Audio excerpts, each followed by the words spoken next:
అదరగొట్టే కారం రంగు రుచి ఆచి కారం పొడి.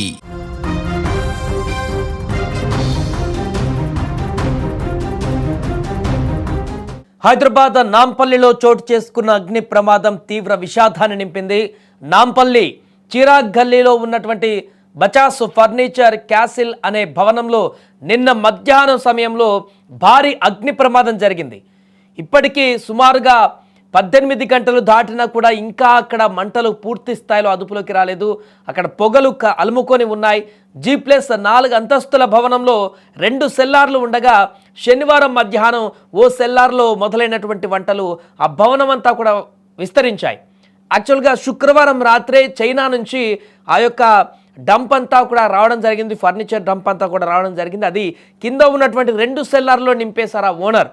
భవనంలోని ఓ సెల్లార్లో 3 వాచ్మెన్ల కుటుంబాలు కూడా నివసిస్తుండగా అందులో ఒక కుటుంబానికి చెందినటువంటి ప్రణీత్ అఖిల్ అనేటువంటి చిన్నారులు, వారిని కాపాడేందుకు వెళ్ళినటువంటి మరో కుటుంబానికి చెందిన ఇంతియాజ్ హబీబ్ అనేటువంటి యువకులు, అలాగే మరో వాచ్మెన్ కుటుంబానికి చెందినటువంటి వృద్ధురాలు లోపలే చిక్కుకున్నారని నిన్న కూడా నిన్న మధ్యాహ్నం నుంచి కూడా వారి అడ్రస్ కనిపించట్లేదు.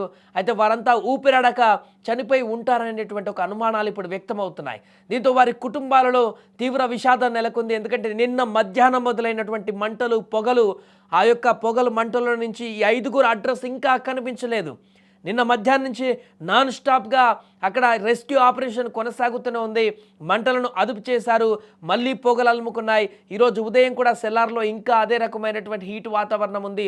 లోపలికి పూర్తి స్థాయిలో వెళ్ళి వెతకలేనటువంటి పరిస్థితి ఉంది. దీంతో అక్కడ ఎలాంటి అరుపులు కానీ లేకుంటే కేకలు కానీ వారి యొక్క ఆనవాళ్ళు కానీ ఏమీ కనిపించకపోవడంతో ఇన్ని గంటల పాటు అక్కడ పూర్తిగా మంటల్లోనే ఉన్నటువంటి పరిస్థితి ఉంది. కాబట్టి ఈ 5గురు ఆ లోపల పూర్తిగా ఏమైపోయారనేటువంటి అంచనా అయితే ఇప్పటికే అర్థమైపోతుంది. వారు మేబీ అందులోనే సజీవ దహనం అయిపోయారా అనేటువంటి అనుమానాలు వ్యక్తమవుతున్నాయి.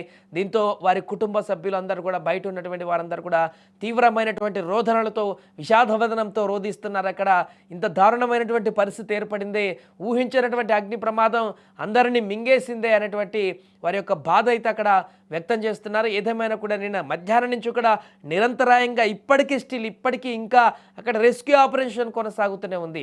ఎందుకంటే చాలా లోడ్ వచ్చింది, చైనా నుంచి వచ్చింది. ముందు రోజు శుక్రవారం రాత్రే లోడ్ అంతా డంప్ అయిపోయింది. 2 సెల్లార్లు పూర్తిగా నింపేశారు.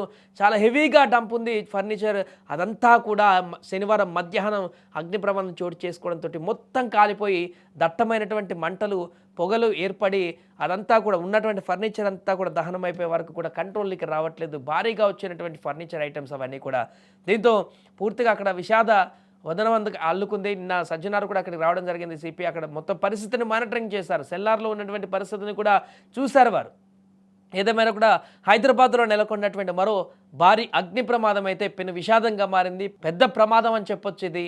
అక్కడ 5 మంది పరిస్థితి ఏంటనేది కూడా ఇంకా బయటికి రావట్లేదు. ఆల్మోస్ట్ వారు చనిపోయి ఉంటారనేటువంటి ఒక వార్తనైతే తెలుస్తుంది. కాసేపట్లోనే ఇంకా మంటలు పూర్తిగా ఆ అదుపులోకి వచ్చి రెస్క్యూ లోపలికి సిబ్బంది వెళ్తే మరి వారికి సంబంధించినటువంటి ఆనవాళ్ళు ఏమైనా దొరుకుతాయా లేదా అనేది చూడాలి.